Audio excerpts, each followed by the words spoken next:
Hey everyone, welcome back. It's me, Teresa Perrin, and I want to talk about MULN and what happened today. Talk about a rug pull. I'm a little bit peeved by what occurred in the market today with MULN. I mean, seriously, guys, they've already beaten this down so hard. We get some extremely bullish news, a nice run going. They halted, which I didn't even realize it got halted. All of a sudden, I saw my screen and it was popping up nice and pretty, and I was like, woohoo! And didn't even figure out that it was halted till somebody informed me. I thought that it just started naturally running down because they do what they always do. But no, guys, they halted it and proceeded to open it back up and let it just continue to sink it down. Which, you know, we needed to get the gap fill anyways. But guys, come on. I mean, seriously, come on. Wait till I show you the shares that were returned today and just the overall volume and everything else. It doesn't add up. This is BS. And as usual, you know, these meme stocks get completely beaten down. But I don't want you guys to be, you know, really sad about this by any means, because here's how you need to look at this. In order to keep your mind feeling okay with the crap that happens, this is our opportunity. The longer they keep the stock price down, the more shares we get to accumulate on the cheap. Because guys, eventually, you know, if you believe in MULN the way that I do, and you feel that they are going to be a strong competitor in the EV market, which I do, and that, you know, this American made right here in the USA product is going to be highly desirable, then guys, think about in 10 years from now, what you're going to say when you tell people, oh, I bought MULN for, you know, 60 something cents way back in the day. And hopefully it'll be trading in the double digits, or who knows, maybe even the triple digits by then. I mean, it's hard to say what the future holds, but I can say that I think it's going to be a heck of a lot higher than where it's at now. So as long as they want to keep playing this game, let them play it, because it just allows me to continue to accumulate my position for a very cheap price. And that's what we should all be doing, is taking advantage of this opportunity that the market's giving us. All right, guys, let's get started. If you could do me a favor and just smash that like button, I would greatly appreciate it. And please remember, nothing I say is financial advice. Always do your own DD. I am bullish on MULN long term. Guys, this is not just a trade for me. This is a long-term hold, and it is a good chunk of my portfolio. I definitely have more shares of MULN than any other position that I hold. And that tells you something, because that's not normal for me. But have a lot of faith in what I think is going to be coming down the road with MULN. So let's get started. All right, guys, let's start off with why MULN was running today. So MULN Automotive acquired a controlling interest in the EV truck innovator Bollinger Motors, Inc. The purchase price was $148.2 million in cash and stock for a 60% controlling interest, giving MULN the majority ownership of Bollinger Motors. The acquisition is MULN's first EV acquisition, propelling it into the medium-duty truck classes 3 through 6, along with the B1 and B2 sports utility trucks. Bollinger designs and manufactures electric sports utility and medium-duty vehicle lines, in addition to developing proprietary vehicle battery packs, drivetrain, and thermal and vehicle control software units. This acquisition is one of the largest in the EV industry to date and provides MULN with a unique opportunity to aggressively expand into the high-demand commercial EV space, said David Mitchery, CEO and chairman of MULN Automotive. Guys, this is really big for MULN because they're growing, and this is something that you want to see, especially in, you know, the EV field, because let's face it, there's a lot of EV startup companies out there, and not all of them are going to make it. They're just not. That's the reality of the situation. So by MULN acquiring other companies, guys, it's going to make us a leader in the long run, in my opinion. Now, currently MULN has a free float of 411.3 million shares, so it is quite large. The 52-week low is 52 cents. The 52-week high was $15.90. The average volume is 64.32 million shares.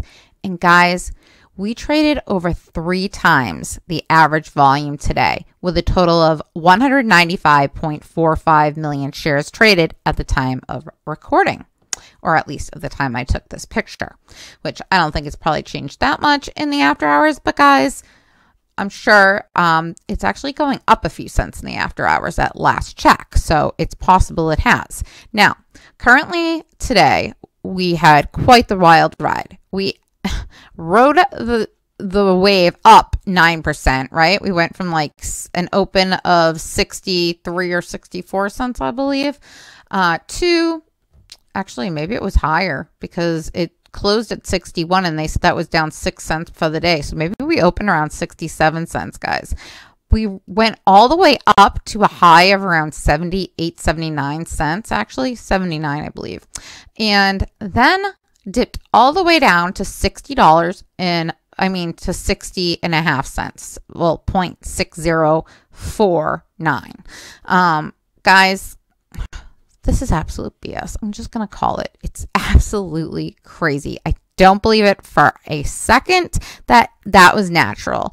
You know, a lot of people that are holding MULN aren't trading it. And great, yes, I assure you there were day traders, swing traders, whatever, you know, that may have had positions in this, but they would have sold a pair when it started going down. They're not, you know, somebody who's selling down here. So this is BS if you ask me, but it is what it is. We have no control over it. So remember what I said earlier. Now, let's take a look. And we ended the day down 9%, by the way, guys, but we were up 3% in the after hours to 63 cents. So let's see where we start the day tomorrow. Should be interesting. But according to Ortex, this is where things get really interesting in my opinion. Let me see if I can make this a little bigger for you. The short interest is currently at 16.82%. Now, today they borrowed 4.92 million shares and returned 5.88 million shares for an overall decrease of almost 1 million shares. 955.26 thousand shares got returned, more than what were borrowed. Yet the price fell. So see where I'm a little confused here? Because no, guys, I'm not buying it. I don't believe the price action. There's nothing normal about it. And this market is rigged. I don't care what anybody tells you. But let's stick to the facts right now. The cost to borrow average is 19.07% with a minimum of 16.89% and a maximum of 24.25%. Now, according to Fintel, the short interest is 15.24%. So it's pretty similar, right? With a off-exchange short volume ratio of 40.72%. So 40.72% of shares were traded in the dark pool. And 650,000 shares are available to short at this time with a cost to borrow of 16.90%, which I believe was towards the minimum side of what Ortex was telling us. And guys, as you can see, the short volume ratio has been in, you know, that 40 to 59.34% range. So today was about average at 49.05%. The failure to delivers have been coming down substantially. And guys, that could be a bullish sign that they're ready to let MULN run. Okay. So it's not always a bad thing. It's actually the less short interest, the better, because that means that, you know, the shorts are pulling out and it's time for it to go long. So that's what you ultimately want to see. You know, there is still people who like to trap the shorts and try to get a short squeeze. But remember, short squeezes are very, very hard to obtain. Now, we could, on the way up, start seeing those shorts exiting and the price running higher, which is what I think we're going to be seeing soon, which is why I'm talking about MULN again. So guys, and please know that just because I don't talk about a stock every day doesn't mean that I sold my position by any means. MULN I plan to hold for at least the next 5 to 10 years unless something drastically changes and you'll all know about it. All right, guys. So currently they have 15,643 failure to delivers that are due tomorrow.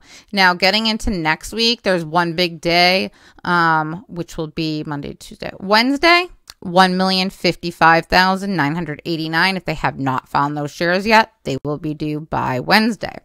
So guys, as the price goes up, I would think that they're going to try to cover these quicker. Ultimately, they don't want to pay more than what they failed to deliver them at. So that being said, I expect that now that we got the gap fill, now that they're aware that MULN is growing, and I don't think it's going anywhere, hopefully we start to see more and more shorts close their position and we start to see the price run back to the upside where it belongs. But for now, I am going to fully take advantage of the fact that I can get shares for under $1. Because guys, if you thought it was a steal at $1 and $2, you should certainly think it's a steal right now in that 60-cent range. So all I can say is if you have money to spare and you're bullish on the stock and you think it's an opportunity and you don't need the money right away, it's a good buying opportunity.